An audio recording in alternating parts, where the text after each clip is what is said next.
So I have genital herpes, and this is probably the worst thing you could do if you're diagnosed with herpes. And I would argue that a lot of people probably still do this. And to be honest, it's actually going to worsen the herpes community, worsen the herpes stigma, and worsen a lot of people's lives.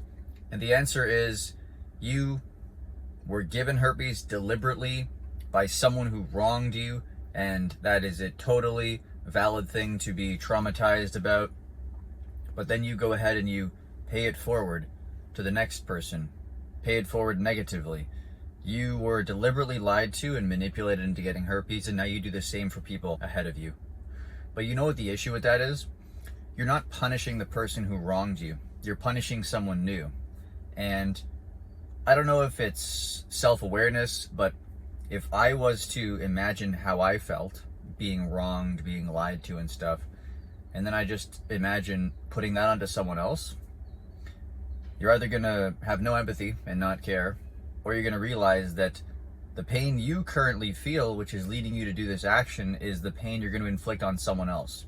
When in reality, if you can, exact revenge on the person who actually wronged you.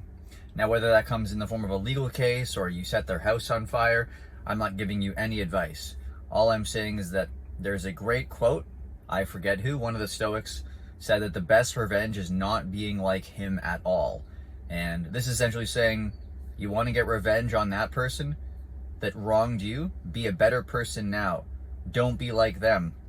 Give your new partners, your new prospects, the chance to learn about herpes, the chance to make an informed decision, the chance to kind of undo all of this spiral of stigma and negativity and lying and deceit and confusion.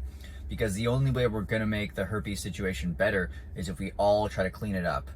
Now, if you still want to, not take this advice, wrong other people, the last thing that would prevent me from trying to wrong people is getting in a relationship with someone and not being honest and deliberately non-disclosing. And then if and when something bad was to happen, that's going to be a lot more of an issue of a conversation than, hey, I have herpes. Do you still want to date me? Because then they might have, malicious intent towards you. They might try to get some lawsuit happening. My herpes status is all over the internet, so I can never get away with that. But just future forecast, imagine how you felt when you were wronged, and then imagine if you could wrong someone else. If you want to get revenge, figure out who gave it to you. If you don't want to get revenge, make peace with things. Stop holding on to the stigma so much. If you want to see how I navigated my way through my diagnosis, I made a video about 3 breakthroughs I had that really kind of cemented positivity and acceptance for me. I'll leave a link in the description. Give it a watch, guys. See you in the next video.